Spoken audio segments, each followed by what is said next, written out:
This is concave up right here. Okay, and I'm drawing illustrations instead of giving you guys the words. This is concave up. This is concave up. And this is kind of weird. This is concave up. Even though this line is going down, it's considered to concave up. Why? Because the slope is increasing. So let's talk about slope for a minute. I'm just going to assign random values, but you can understand the logic. The slope right here at this point, we're going to say is negative 10. But then I get to this point, it's going to be about negative 5. This point right here is going to be 0. And then this point right here is going to be positive 5. And this point is 10. Now, what's happening to the slope? It's increasing. It's increasing. So here the slope might be down. The slope is down right there. But as I go to the next slope, I can see, oh, it's increasing. When the slope is increasing, that is concave up.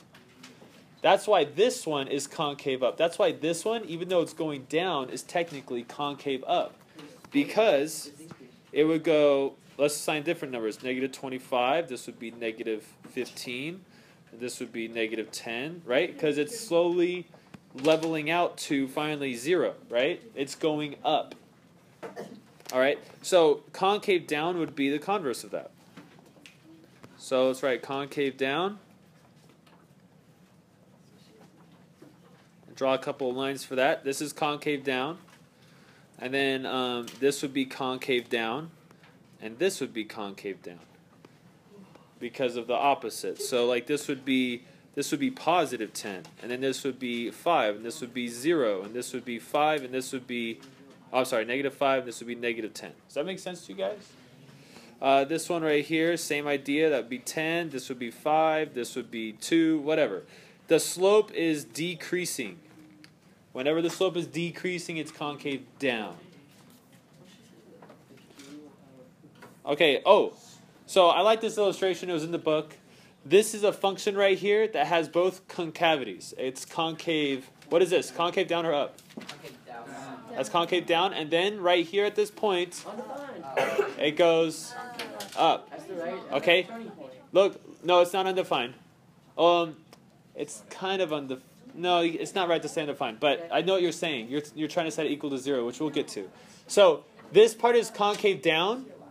It says right there. This part is concave up. And that point right there, point P, they call that the point of inflection. That's when the concavity changes. And this is what you guys are dying to know, which I don't think you are, but F double prime of an X value, we'll say C, equals 0. That is that point.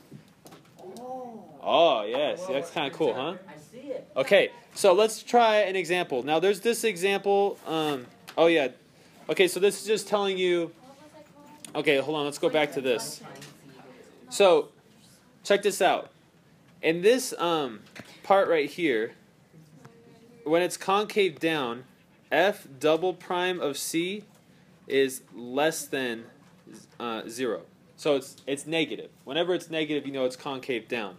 And this point right here, in this this part of the graph, F double prime is going to be greater than 0. So F double prime is positive when it's concave up. Are you guys still with me? Yeah. Okay. So that's what this says right here. That's what all that stuff says. And then I'm going to actually talk about what's inside of this example and this one. Okay. I think I'll make another video for the example too, but I want to do this one to get us the gist of the idea, and so that we can do it ourselves. So this problem says find the points of inflection and the intervals of concavity. So first, let's find the points first, the points of inflection. So what we're going to need is we're going to need F double prime. So here's F prime of X. I would take the derivative of that to be 15x to the 4th minus 20x to the 3rd. All right, now F double prime would be 15 times 4 is 60. And then I have to the 3rd. And then I have 60 again, x to the 2nd power. Okay, you guys still with me? So where are the points of inflection? Well, wherever it equals 0. So now I solve it. So it's like a critical point. I'm gonna, yeah, it's the same exact idea as critical points. But when we found critical points, we set this one equal to 0, right? Now we're setting double prime equal to 0, and that'll find you the points of inflection. Not the critical points, the points of inflection. So I'm going to factor out 60x squared here, and I'm going to get x minus 1. Then you take each of these and set them equal to 0, says the 0 property. I get x equals 0 and 1. So my 2 points of inflection are going to be at 0 and 1. So how do I find the y values? You plug it into the f function, not the f double prime function. So we're going to plug them back into the f function. So if I plug 0 into this, what do I get? 1. So it's going to be 0, 1. If I plug 1 into this, that's going to be 3 minus 5 plus 1. What is that? So that's going to be negative 1. So it's going to be 1, negative 1. So here's our points of inflection. Is that like one of the problems? What's that? Is that going to be one of the problems? Yes. You like it, right? Yeah. Okay. So now it says, find the intervals of concavity. What does that mean? That means it wants to know where is it concave up and where is it concave down. So one way you can do this is by cheating and just graphing it on Desmos and finding it yourself. Just looking at the graph.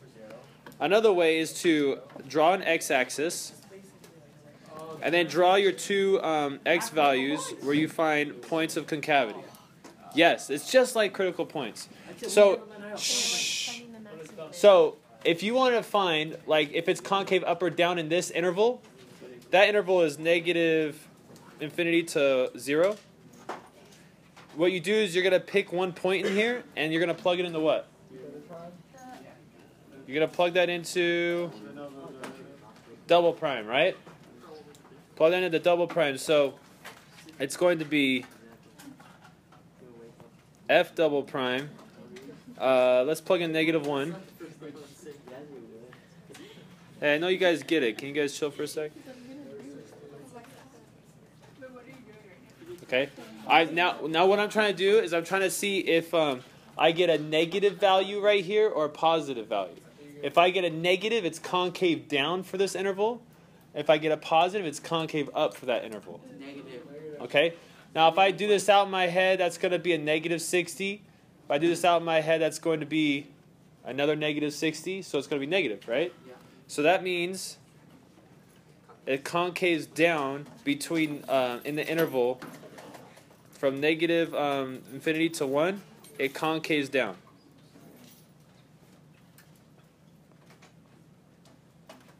And you're going to do the same thing right here, but between 0 and 1, I'm going to have to pick a fraction. So let's plug in a fraction right there. What fraction do you guys want to plug in? Yeah, 1/2. We like him. So I'm going to plug in 1/2 in here. What would I get? Would I get a negative, or would I get a positive? Okay, let's think about this. This would be 1/4. And so I'm going to have 1/4 of negative 60. And this one right here is going to be 1/8. Now this is your positive and this is your negative. Which one's going to, what do you got more of? The negatives or the positives? You're going to have more negatives. If you go 60 times 1/8, that's not going to be as big as this one. Right? Do you guys know what that is? What is 60 divided by 8? 7 point something. 7 point something? 7.5. 0.5. And what's this one going to be? What's 60 divided by 4? 15? So this one's negative, this one's positive. More negatives. So we have another, it's still concave down right there. And then when we plug in a point in this last interval, we're going to get a positive. So it's going to be concave up in that interval.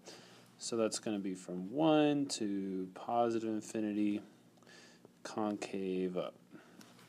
So let's take a look at what this graph right here actually looks like when we graph it.